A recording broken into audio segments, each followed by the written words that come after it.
안녕하십니까? 오늘 안교교과 방송 매일 말씀 묵상 시간에 오신 여러 성도님들을 진심으로 환영합니다. 성령님의 감화가 우리의 삶을 주장하는 하루가 되도록 간구하시는 이 시간이 되시기를 간절히 소망합니다. 함께 기도하시겠습니다. 하늘에 계신 아버지 하나님, 오늘도 우리에게 생명을 주시고 주님께서 베푸신 구원의 삶을 살게 하신 은혜를 인하여 감사드립니다. 저희들이 늘 깨어있는 마음으로 하나님의 뜻을 살피게 도와주시고 성령과 교통하며 지혜롭게 우리에게 맡겨진 사명을 감당하는 저희의 삶이 될 수 있도록 인도하여 주옵기를 예수님의 이름으로 간절히 기도드립니다. 아멘. 오늘의 제목은 하나된 믿음입니다. 우리가 복습할 내용은 에베소서 4장에 있는 내용이 되겠습니다. 에베소서 4장 1절은 이렇게 시작합니다. 그러므로 주 안에서 갇힌 내가 너희를 권하노니 부르심을 받은 이 일에 합당하게 행하여, 이렇게 시작합니다. 그러니까 이제부터 하는 말들은 하나님께서 교회를 향하여 세우신 목적, 유대인이나 이방인이 하나가 되고 하늘에 있는 것들이나 땅에 있는 것들이 그리스도 아래에서 하나로 되는 그 일을 위해서 성도들이 마땅히 해야 할 일들을 지금 말한다 하는 그런 의미인 것입니다. 바울은 에베소서 내내 연합, 하나됨을 교회의 중요한 목적으로 제시했습니다. 이것은 단순한 덕목이 아니라 교회의 본분이라고 말합니다. 교회는 연합됨을 위해서 세워졌다 하는 것입니다. 아마도 이런 이유에서 사단이 집요하게 교회의 연합을 방해하는 것으로 생각할 수 있습니다. 그렇다면 앞으로 교회는 연합을 이루기 위해서 더 많은 관심과 세심한 주의를 기울여야만 하는 것입니다. 이러한 것을 염두에 둔다면 바울이 에베소서 4장에서 무엇을 이야기하는지 우리가 관심을 기울여야 합니다. 바울은 4장에서 교회 구성원들에게 서로를 돌보라고 하는 말로 시작하고 마치고 있습니다. 이렇게 똑같은 말을 앞뒤로 구성하는 것을 가리켜서 문학적으로 수미상관법이라고 하죠. 같은 내용을 시작과 끝에 둠으로써 그것을 강조하는 것입니다. 교회는 연합을 위해서 존재합니다. 그렇게 되려면 실천적인 방안으로 서로를 보살피고 연결되기 위해서 노력해야 한다고 하는 것입니다. 에베소서 4장 2절부터 3절과 에베소서 4장 32절 처음과 마지막을 한번 읽어보도록 하겠습니다. 모든 겸손과 온유로 하고 오래 참음으로 사랑 가운데서 서로 용납하고 평안에 매는 줄로 성령이 하나 되게 하신 것을 힘써 지키라. 32절입니다. 서로 친절하게 하며 불쌍히 여기며 서로 용납하기를 하나님이 그리스도 안에서 너희를 용납하심과 같이 하라. 같은 내용이죠. 교인들 각자가 서로에게 온유와 친절을 베풀라고 하는 권면을 시작하면서 바울은 그렇게 해야 하는 이유를 분명하게 말하고 있습니다. 바울은 우선 7가지 하나를 제시합니다. 몸이 하나라고 합니다. 즉 교회가 하나라는 얘기입니다. 성령도 한 분이시고 소망도 하나고 주님도 한 분이시고 예수님은 한 분밖에 없습니다. 믿음도 하나고 침례도 하나고 하나님도 한 분이라고 그렇게 제시합니다. 하나님을 믿는 모든 사람들은 이러한 영적인 실체들에 의해서 함께 연합되어 있습니다. 하나인 것입니다. 그러나 이 하나됨이라고 하는 것은 재림교회 안에서 우리끼리의 연합만을 의미하거나 또는 재림교회로 모든 교회가 연합해야 된다고 하는 것만을 의미하지는 않습니다. 우리는 우리의 시선을 조금 더 넓힐 필요가 있습니다. 여기에는 우리가 우리의 신조와 다른 그런 교파들과 하나가 된다고 하는 것도 포함되는 것입니다. 기독교는 작은 차이로 수많은 교파로 나눠져 있습니다. 그리고 서로를 적대시합니다. 다르기 때문에 무조건 틀리다고 판단한 것입니다. 성령의 역사로 각 교파들 안에서 개혁의 바람이 충분히 일어나게 될 수 있습니다. 또 하나님이 이끄시는 그런 남은 백성은 그 신원이 어떠한 것인지 우리는 정확하게 이제 앞으로 알게 될 것입니다. 재림교회는 그 일을 함에 있어서 그 일을 일으키도록 부름을 받은 선두 그룹으로도 생각할 수 있는 것입니다. 에베소서를 통해 강조하는 바는 문화적인 또는 신앙적인 배경이 전혀 다른 그런 이방인과 하나 될 것을 촉구하고 있습니다.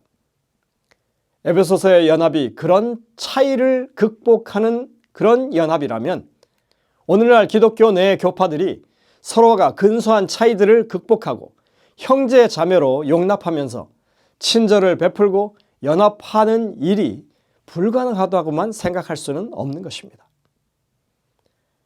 신학적으로는 연합이 확실한 것입니다. 하지만 그것을 위해서 우리는 무언가 노력해야만 합니다. 바울은 항상 성령의 하나 되게 하신 것을 힘써 지키라고 4장 3절에서 말하고 있습니다. 우리가 무언가 해야 한다는 것입니다. 성령의 역사는 교회를 하나 되게 할 것이 분명합니다. 이러한 연합이 교회의 연합이 먼저라면 그 일도 성령께서 가능하게 하실 것입니다. 우리가 한 가지 생각해 보면 영원불멸을 가르쳐 왔던 개신교 안에서 조건적 영원불멸설, 다시 말해서 우리처럼 죽으면 잠자는 것이다 하는 이런 내용으로 가르치는 교회들, 그리고 목사들이 점점 더 많아지고 있다고 하는 사실을 생각할 필요가 있습니다. 저는 안식일 개혁에 관한 문제도 점점 더 확산될 것으로 봅니다.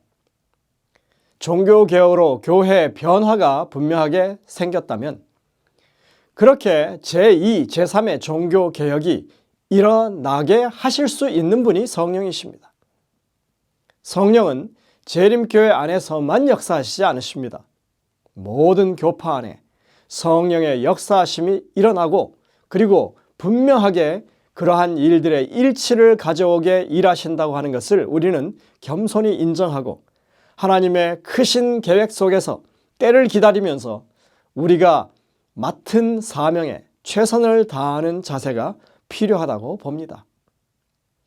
바울이 하나됨을 위해서 제시하고 있는 길은 우리 각자가 교회 안에서 그리스도의 몸의 활동적인 지체가 되는 것이라고 그렇게 설명합니다. 이것은 우선 한 교회 안에서 일어나는 그런 상황으로 우리가 이해해 볼 필요가 있습니다. 교회는 다양한 사람들로 구성되어 있습니다. 교인 각자는 성령께서 주신 하나 이상의 은사들이 있습니다. 우리는 교회 안에서 적어도 한 가지 사역에 책임을 맡을 수 있다는 뜻입니다. 바울은 교회를 몸으로써 그리고 각 구성원들은 지체로서 그렇게 설명합니다. 몸의 각 지체는 몸의 유익을 위해서 함께 움직이죠. 지체가 각각 제 역할을 감당해야 몸이 건강한 것입니다. 이처럼 교회 안에 여러 가지 직분들이 있습니다. 에베소서에서 이야기하는 직분은 사도, 선지자 혹은 복음 사역자, 목사, 교사 등 이런 사역들을 주로 들고 있습니다. 각각의 사역을 통해서 교회 전체가 유익을 얻을 수 있는 것입니다. 지도적인 사역을 수행하는 사람들이 교회 유익을 위해서 일하지 않고 자신을 위해서 일하는 사역을 하게 된다면 분명하게 문제가 될 것입니다. 사람이 몸을 움직일 때 인대와 힘줄이 서로 연결해서 힘을 받아서 움직이는 것처럼 교회의 머리 되신 그리스도 안에서 모든 직분을 맡은 사역자들이 함께 협력해서 일하게 될 때 교회는 부흥하고 건강한 교회가 되는 것입니다. 성령의 인도하심을 받는 사역자라면 다른 봉사자들, 사역자들과 함께 협력해서 교회를 부흥시키려 할 것입니다. 반면에 누구와 협력하지 못하고 항상 문제를 일으키는 그런 봉사자들이 교회 안에는 분명히 있습니다. 그것을 우리는 부정할 수 없습니다. 이런 사람들은 에베소에서 강조하는 것처럼 교회가 연합을 위해서 존재한다고 하는 이 분명한 가르침을 다시 한번 마음 가운데 되새기고 그리고 그렇게 살도록 하나님께 나아가야 할 것입니다. 바울은 더 이상 어린아이가 되지 말자라고 말합니다. 판단력과 분별력이 있는 그런 성숙한 교인이 되자는 말이죠. 교회 안에서 분란과 다툼이 일어나는 상황들을 우리가 살펴보면 마치 어린애들처럼 유치한 문제로 부딪히는 것들을 많이 봅니다. 부끄러운 교회의 자화상인 것입니다. 그래서 우리는 이어서 말씀하는 내용을 좀 주의 깊게 들어야 합니다. 이제부터 우리는 사람의 속임수와 간사한 유혹에 빠져 온갖 교훈의 풍조에 밀려 요동하지 않는 사람들이 되어야 한다라고 그렇게 강조하고 있습니다. 당시 초기 교회는 사람의 속임수 때문에 내적인 어려움이 있었습니다. 교회 안에서 문제가 되었던 것들은 유대주의자들의 율법주의적인 가르침, 그리고 영지주의자들의 잘못된 그런 이설들이었습니다. 그러나 여기서 말하는 사람의 속임수는 그런 대단한 오류들을 가리키는 것만은 아니라고 하는 것입니다. 우리가 쉽게 생각하고 많은 이기심과 시기심, 질투심에서 비롯되는 수많은 다툼과 분열이 여기에 포함될 수 있습니다. 몇십 명도 안 되는 교회가 하나로 연합하지 못하고 있죠. 교리가 달라서 그런 것이 아닙니다. 단지 감정을 제대로 다스리지 못하기 때문입니다. 몇십 명도 하나 되지 못하는 그런 교회가 어떻게 다른 교회나 교파와 연합하는 일이 가능할 수 있겠습니까? 우리가 속해 있는 교회부터 먼저 연합을 이루는 그런 부흥이 있어야 할 것입니다.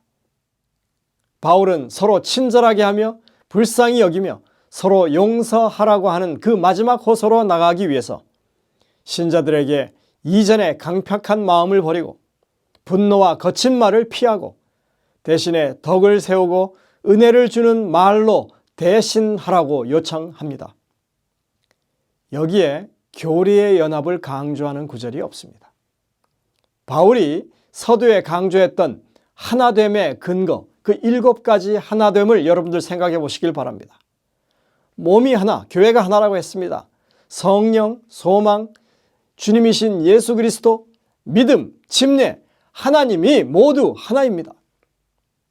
이렇게 강조한 7가지의 하나도 사실은 교리의 하나가 아닌 신앙의 본질의 하나된 모습을 지금 말해주고 있습니다. 우리는 우리가 가지고 있는 비전을 더욱더 크게 가져야만 하는 것입니다. 사실 이 에베소서는 우주적인 관점에서의 하나님의 구속의 경륜을 말하고 있기 때문입니다. 연합에 관한 이 4장의 메시지는 상황이 평화로운 때라기보다는 갈등에 휘말렸던 그런 때를 위한 것입니다. 그렇기 때문에 에베소 4장은 더욱 오늘날 시대에 중요한 메시지인 것입니다. 그리스도께서 생명을 바쳐서 이루신 그리스도의 몸의 연합은 그 어느 때보다도 지금 절실히 필요한 시기이기 때문입니다. 이것은 앞으로 재림교회 안에 계속적인 도전이 될 것이라고 저는 생각합니다. 영감의 교훈에 보면 이런 말씀을 합니다. 진리의 능력을 삶으로 나타내라. 사도는 그의 형제들에게 그가 그들에게 제시한 진리의 능력을 그들의 생애에 나타내도록 권면한다. 겸손과 온유, 오래 참음과 사랑으로 그들은 그리스도의 품성과 그분의 구원의 축복을 수범해야 할 것이었다. 몸이 하나이요, 성령이 하나이요, 주도 하나이요, 믿음도 하나뿐이다. 모든 신자들은 그리스도의 몸의 지체로서 동일한 정신과 동일한 소망으로 활기를 얻는다. 교회증언 5권 239쪽입니다. 성도 여러분들, 오늘 우리는 하나님께서 그렇게 원하시고 강조하시는 하나됨, 그것이 어떤 방법으로 이루어질 것인지 우리는 다 알지 못하지만 주님의 뜻이 무엇인지 간절히 기도하며 살펴야 할 것입니다. 오늘 그런 기도를 드리게 되시기를 간절히 바랍니다.